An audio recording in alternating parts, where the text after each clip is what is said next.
Okay. Thank you, everybody. It's great to be here. I know I'm the last speaker, and I'm sure you all want to get on with the evening and have a good dinner. It's a real pleasure to be here. You can all hear me, right? I'm never accused of being soft-spoken, coming from New York. It's good to be here. It's great to be in La Jolla. It's beautiful here, so thank you so much for the invitation. So I'm going to talk about sustainable diets. What are sustainable diets? How can we feed ourselves well while also protecting the planet? I'm going to first talk about our diets, how they're changing and shifting. What are the implications of those shifts? What are the drivers of dietary change? What's this idea of sustainable diets? And then try to convince you of some different solutions that we could move the needle on. So diets, what are they looking like these days? Well, we're eating too much food. A lot of the food is of poor quality. It's not safe often in some parts of the world. It's not affordable for a lot of the world, and it's not sustainable. So I'm going to depress you all for like 50% of my talk. So we're eating too many calories. If you look at the black bar, that shows you the world. We've been steadily increasing our caloric consumption per day. In some places in the world, obviously, people are not consuming enough calories, or they do at some parts of the year and not others based on seasonal issues. But overall, we're consuming a lot of calories. You can see the United States sits at the top, where we're consuming over 3,500 calories a day or more. Someone of my size and my age, I need about 1,300 calories. I probably consume double of that. So we're consuming way too many. And obviously this is very much influenced by our immediate environments and surroundings. Things like portion sizes are really, when you're here in the United States and you've lived abroad in Europe, you're just shocked when you come back to the US at how big the serving sizes are. So it's difficult. Poor quality, we're eating way too much sugar. Sugar's really been in the press a lot lately. I'm sure some of you have seen. We're consuming lots of refined sugar. We're consuming lots of saturated fats, less trans fats these days, thanks to the global food supply. We don't consume enough fruits and vegetables. So this map is showing you the global sugar supply per calories per person per day. And you can see again the United States lights up, as well as a lot of Central and South America. And on the other side is the total fruits and vegetables consumed per day in 1990 in green and in orange in 2013. And the WHO recommendation, the minimum recommendation for fruits and vegetables is that blue bar. So very few regions, with the exception of East Asia, where I just came from, I was in Indonesia a day ago, they consume lots of fruits and vegetables, but everywhere else in the world we're not meeting that minimum threshold. And diets are really not sustainable around the world. This again is showing you different regions and different wealth quintiles, with red being the poorest quintile and green being the wealthiest quintile. The poor spend a lot of their income on food. In places like Bangladesh, they spend about 70 to 80% of their entire income on food. Maybe Manhattanites spend about 70 or 80% of their income on food because they eat at gourmet restaurants. They're an exception. But otherwise, most people who are living in poor situations are spending most of their income on food. And so if you think of things like perishable foods, animal source foods, fruits and vegetables, they're very expensive for a lot of people in the world. Our diets aren't sustainable. If you look at the graph on the left side, people are consuming more animal-based protein. We've been seeing that trend rise. The black bar is showing you the world. In the United States, we consume about 70 grams of animal protein per day, whereas you can compare that to Nepal at the bottom, which consumes about 11 grams per capita per day. And what's the problem with that? Well, a lot of the animal production systems that are intensified have issues with the environmental side. So the other graph is showing you land use, fresh water consumption, and greenhouse gas emissions, and the thing that of course lights up is beef. Beef can have detrimental impacts on greenhouse gases because of the methane production, but also large water footprint, large land use, growing feed to then feed the animals.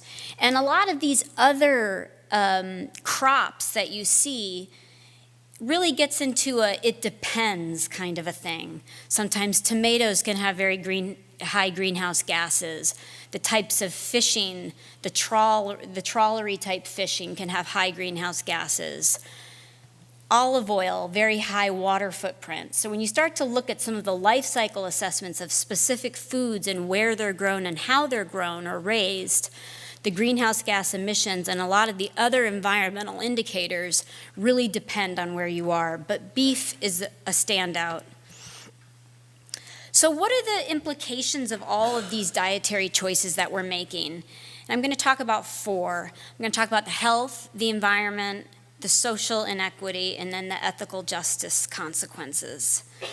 So now we are clear that dietary risks are the largest risk factor of disease burden in the world. More than tobacco smoking, more than high blood pressure, it's diets, it's what we're eating. What are those diets? Again, high in sugar, trans fat, saturated fat, processed meats, low in fruits and vegetables, fiber, lean meats, monounsaturated oils. So these are the diets that we're moving towards in a lot of the world, and we're seeing more and more people die now of non-communicable diseases than communicable diseases. So we've seen this shift. And this also has detrimental consequences, of course, on health. We have a huge global malnutrition burden on our hands. We've got 50 million children who are stunted or they're short for their age. I'm short, hopefully I'm not stunted. We've got about, it's 125 million children who are stunted, it's 50 million children who are wasted, over 2 billion people who are overweight or obese. So these numbers are just massive. It's a huge burden that, as Sam had pointed out, some countries have to contend with these double burdens or triple burdens of micronutrient deficiencies. And places like the United States and Mexico and Australia, Middle East, North Africa, reeling from really high levels of obesity. So we're dealing with this in the here and now. And a lot of the global health statistics are actually improving over time. We're seeing child mortality decrease. We're seeing infectious disease burden decreases. But non-communicable disease, obesity, is on the rise everywhere. Not one country has been able to mitigate this trend that we're seeing. And what you eat matters. The different types of diets, you've got the Mediterranean, the pescatarian, and vegetarian shown here. And this graph is showing you 4 different types of mortality: diabetes, cancer, coronary, and then all-cause mortality, and comparing these different diets to an omnivorous diet, the Western type diet. And the Mediterranean, pescatarian, and vegetarian have protective effects against these different non-communicable diseases. So it's not just that overall diets matter, it's the type of diet you eat can also have a big impact. The environment also takes a hit, so not just human health, but we know that diets that are high in red meat have big land requirements, as you can see in blue, water requirements, and emit a lot of greenhouse gases. If you look, it's to start to see the reduction in meat. Red is 75% reduction in meat. In green is 75% reduction in meat, no beef. You see those environmental impacts decline. So the agriculture sector contributes a lot to greenhouse gas emissions, about 25% of greenhouse gases emitted globally. And of that, 80% is coming from the livestock industry. So it's not just the methane that the cows are burping, but it's also the fossil fuels of moving feed around, moving the meat around, and manure. So it's a huge enterprise that is contributing significantly to greenhouse gases.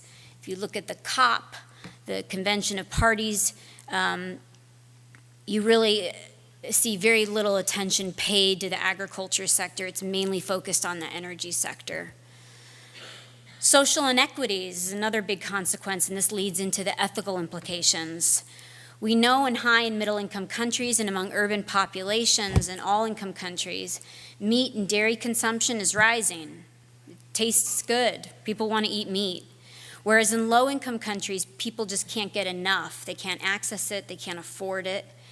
And we know that animal source foods in moderation and the different type, and specifically which type, is really important for growth, development, and well-being. So we're seeing in places like America, people are consuming so much. And in other places, they don't get enough when they need a bit of that animal source food in their diet, eggs, dairy, meat. And we know that those most vulnerable and living in low-income countries will suffer the most from high-income country decisions regarding the environment, natural resources, and climate change. And with that we start to get into social equity issues. And we're in a very strange place in the world right now, especially the last 2 days have been really strange, if anyone's been watching the news. We're not just talking about diets, thinking about equality, ensuring that people have the right to food, but we're getting into situations of justice where there's people being left behind, and we need to ensure and bring those people along with us for a common humanity. We somehow are losing that as we go along, and the way we think about food and the way we think about diets, and we think about our food environments and our built environments around us, more and more we run into issues of justice, of what is fair and what is right for everyone on the planet. And so I ask all of you, do we have the right to eat wrongly at this point? When you talk to a lot of Americans, they'll say, don't tell me I can't eat beef, you're infringing on my self-liberties, don't be paternalistic. But can we start to think about diets how we thought about cigarette smoking? Does it have a cost to be an obese population for everyone? Does it have a cost for us to eat beef every day when we know that climate change is here? Beef is an emitter of greenhouse gases. It's contributing to that. So do we have the right to eat wrongly? Something we need to start grappling with. So what are some of these drivers of dietary change? We obviously have our own personal choices. We have our influences around us, but we also have these exogenous drivers that impact the food system. The first one is population growth and pressure and urbanization, and Sam had touched on this. We're going to reach 9 billion by 2050. Since I was born in 1971, the population has doubled, and I'm 45. It's incredible. So just in my lifetime, the world has gotten doubly crowded. And you can feel the pressure. Anytime you travel, you can really, really feel it. I was in Jakarta, and it's just intensely crowded. And we're going to be very, very urban. So you're going to have a lot of these mega cities with lots of crowded places that cities really are just not ready to accommodate. So what are our food environments and our food systems going to look like in these intensely populated areas? And this is a classic nutrition transition. A lot of you probably know this. This was Barry Hopkins' work showing that with urbanization, people leave rural areas and they move towards urban centers and start changing their diets, and their disease profiles change. They shift towards non-communicable diseases, famine recedes, they start eating more Western diets, and their life expectancy increases, but they also have increased disability from NCDs. And pattern 5 is your last stage, which you hope more people get to, which is an urban population, but conscious of what they're consuming, not only for their own health, but for the environment. And they see reduced obesity and reduced diet-related NCDs.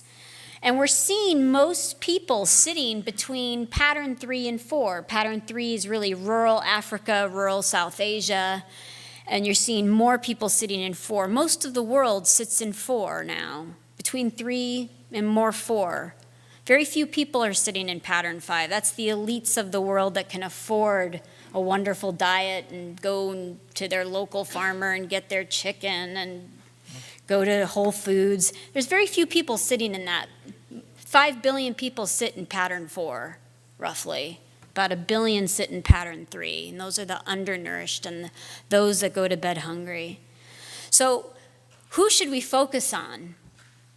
You know, we've got 5 billion people. Their choices, somewhat limited in what they eat, they matter because there's just so many people living in that pattern. Climate change is another big one. It's here. We're in the middle of it. Everything is changing. It's not just climate. And we're going to see a warmer planet. I think some of you saw it was the warmest year on record, and of the last 17 years, it was 14 of the years of this century were the hottest on record. So we're in it. We're in the middle of it, and we're going to see these geological uncertainties. We're going to see more violent weather patterns, less predictable, very difficult for producers to be able to sustain a global food supply for all of us. And tethered to that is the environmental degradation that we're seeing, depletion of natural resources. This graph on the left is showing you that the world's agriculture, what's being grown in the food supply, is homogenizing. We're down to about 12 crops. 70% of the arable land is growing about 12 crops. That puts us at huge risk from a nutrition perspective and a climate perspective. So countries moving from the 60s had more heterogeneous crops, and they've all gone towards the middle and to about 12 crops. And of course, the big ones being maize, wheat, rice, and potato. And beyond just the numbers of crops that are dwindling, we're also seeing within species varieties declining. The other graph is showing you the different varieties of different crops, like cabbage. 100 years ago, we had 544 varieties. Now we have about 28. And you could argue, well, who cares? I don't like cabbage. I don't like cabbage. But it does matter, because within these different varieties, you have lots of diversity of nutritional content and different adaptation strategies to weather, whether it be drought or wind resistance, et cetera. So this matters. With biodiversity loss that we've seen around the planet, we've reached that planetary threshold, as Johan Rockström has indicated. We've reached that planetary boundary. There's really no going back on the biodiversity losses. The other big trigger that I'm particularly concerned with is food geopolitics. We've seen since 2008, 2 major food price crises. In 2008, you can see the spike, and again in 2010, 2011, due to various things of policies like biofuel conversion, but also just crop failures, big crop failures. In 2010, 2011, we saw the Russian wheat crop fail. They closed their borders, they stopped exporting. And this leads to a lot of social unrest. And you can see the spikes, the green spikes are food-related protests and riots that really hit right up against, you can see the 2007-2008 food price crisis and the 2010-2011. So you see that with some of these crises around food failures, we're seeing social unrest. And as Bob Marley has said, a hungry man is an angry man. And that is a situation that we have to deal with, particularly in places like Syria, Afghanistan, some parts of Africa, where we're seeing more and more food instability. And another endogenous and exogenous issue that we're seeing are these complex food environments. Food environment is where the consumer engages with the food system, where she acquires her food. And this is a very perverse environment to be in. I don't know if any of you have ever been to Penn Station in New York. That has got to be the worst food environment. Try to find one healthy food item in there and then email me and let me know if you found it.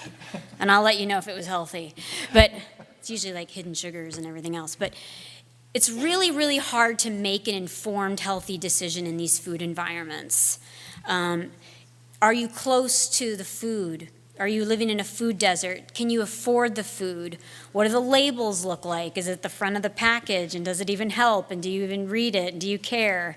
What are your sociocultural beliefs and norms? The food environment is a very complex thing. Product placement becomes really important. Promotions become very influential. Taxes, we're seeing a lot on taxes, become influential as well. And this is very hard for consumers to navigate, and there's lots of different micro food environments that people have to contend with. So sustainable diets is this new idea, and I'm sure you've seen a lot of papers on it. Actually, in the nutrition reviews that you got in your bag, there's the first article is on sustainable diets. And what are sustainable diets? Well, they're not only healthy, but they're sustainable for the planet. But they also have to have economic and sociocultural benefits as well. And it's very hard to achieve the sustainable diets. How do we get there? How do we achieve human health and planetary health? Can we do it? Some argue that we can't. There's going to be trade-offs. So I'm just going to propose 10 things and then end, and hopefully we'll have some questions and debate. So in order to really see we're going to have to see a massive shift in the way the food system operates if we really want to achieve sustainable diets. If that's possible, I'm not sure. But to start with, global goal setting to me matters. You know, we had the Millennium Development Goals. Now we've moved into the Sustainable Development Goals. SDG 2 is all about hunger, agriculture, and nutrition.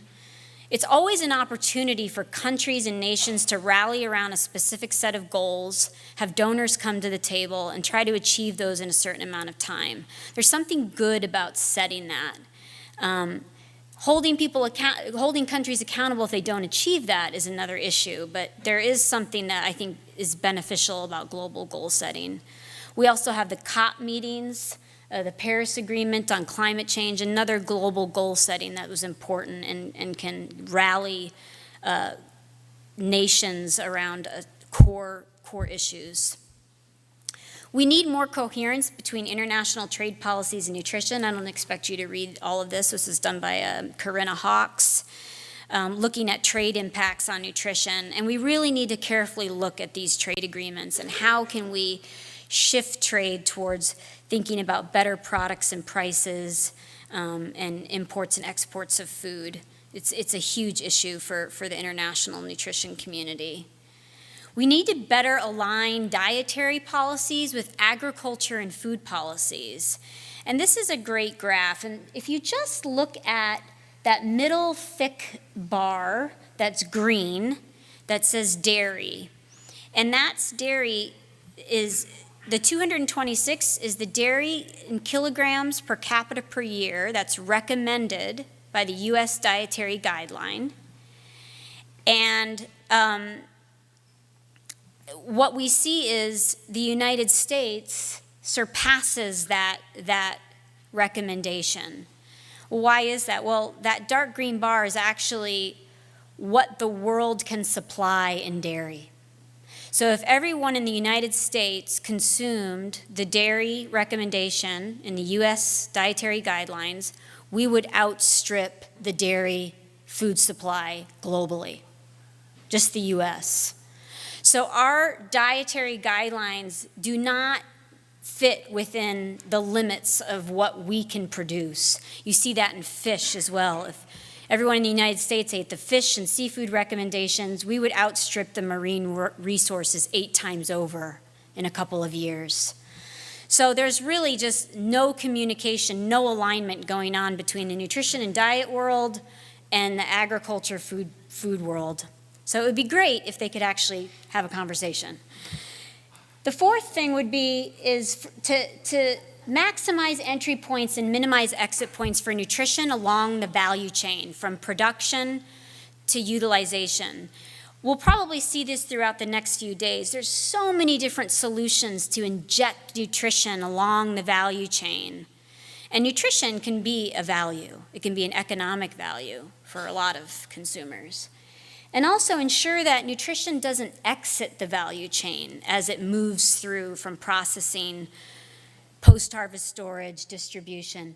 In the low-income setting, you see a lot of loss of nutrition because there's no cold chain storage, so fruits and vegetables perish, animal source foods rot. So there's lots of places and a lot of piloting of different innovations along the value chain that we need to scale up.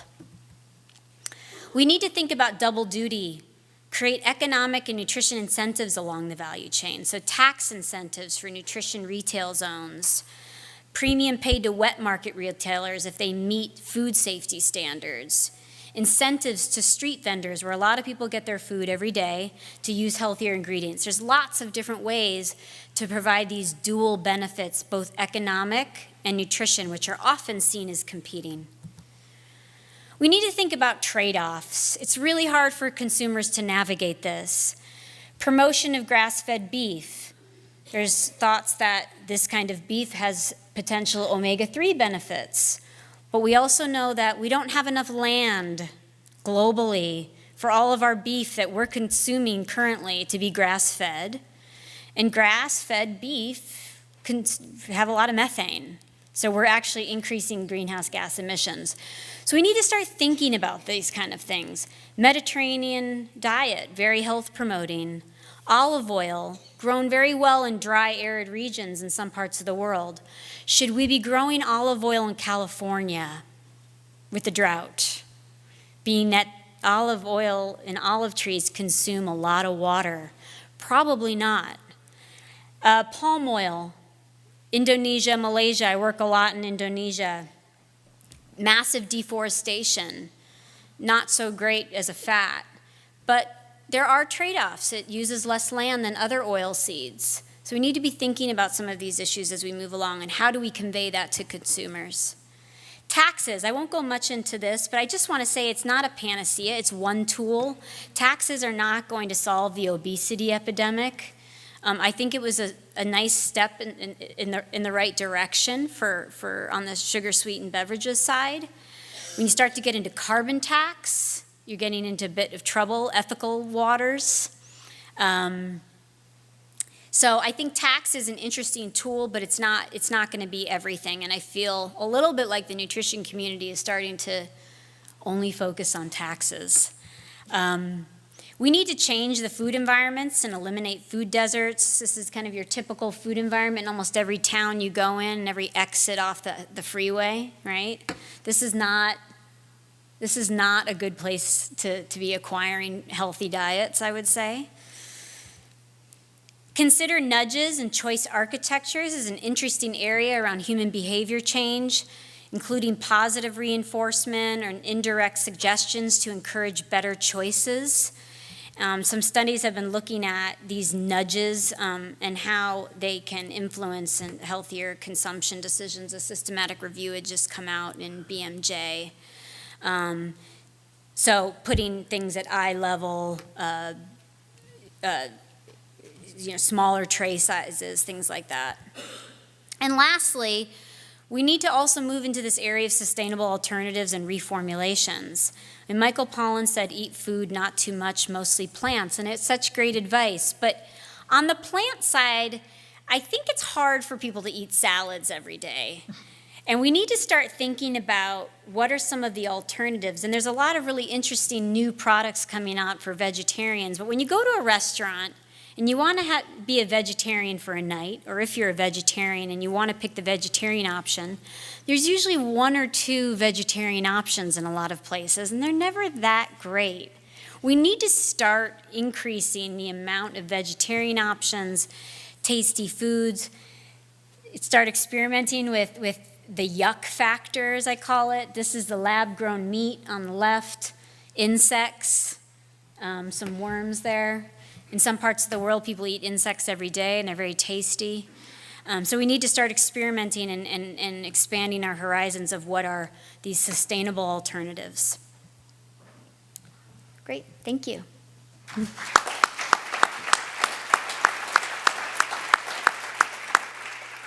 Thank you very much, Jess. We're happy to take questions. Please use one of the microphones in the side aisles.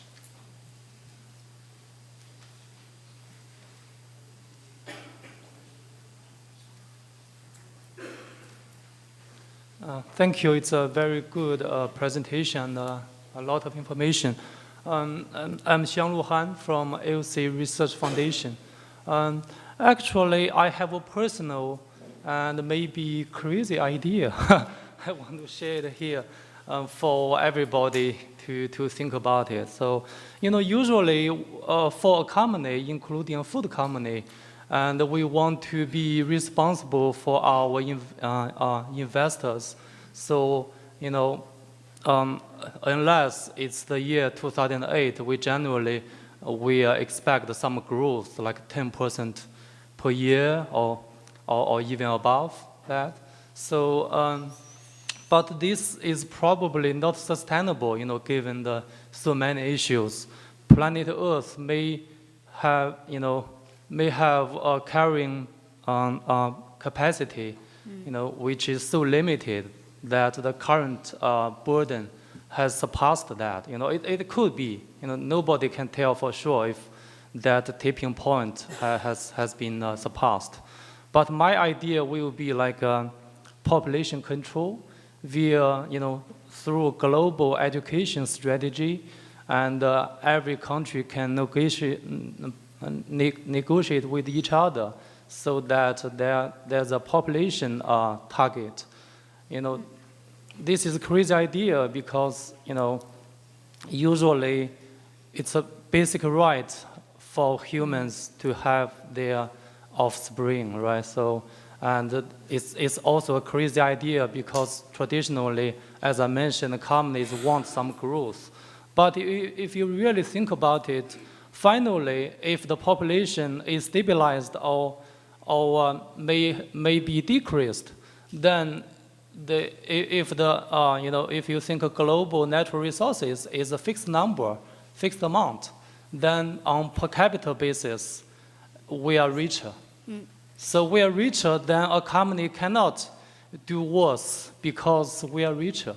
So even though I do not have a mature idea, it looks to me that maybe business leaders can think about it, and so how we can do some math or maybe do some more work to make it work. Yeah, this is in the global debate on how are we going to feed 9 billion people. You really have the two predominant arguments are we need to produce more food, and the other is we need to distribute it better and focus on less food loss and waste. But there is a third argument about population control. Some argue let's not get to 9 billion people. But again, you get into ethical waters, and maybe some of you know Paul Ehrlich from Stanford, who wrote The Population Bomb. That's basically what he argued for. But there is, there needs to be more of an effort on women's education, getting girls into secondary school, delaying early pregnancies, early marriages, that gets women on the track for being able to make their own decision about their reproductive rights. They can do family planning in a better way. And this is it's a women's issue, it's an equity issue. I'm sure a lot of you saw posters of it over the last 24 hours. This is a huge issue. But there is a question about, could we, but getting to 9 billion is conservative, right? This is with pretty conservative family planning measures put into place. So, but it is discussed, but really people don't talk about it too much because of the ethical issues. But I appreciate the comment, definitely. Yeah. Fantastic presentation. I'm Jeff at the ILSI South Asia region. So I live in the area you've just come from. Just to make a comment, you know this perfectly well, but it's easy. You cannot fit all the subtleties in a presentation. Yeah. You showed a nice picture of Jakarta, but of course in Singapore, as you know, where I live, the population density is not so different.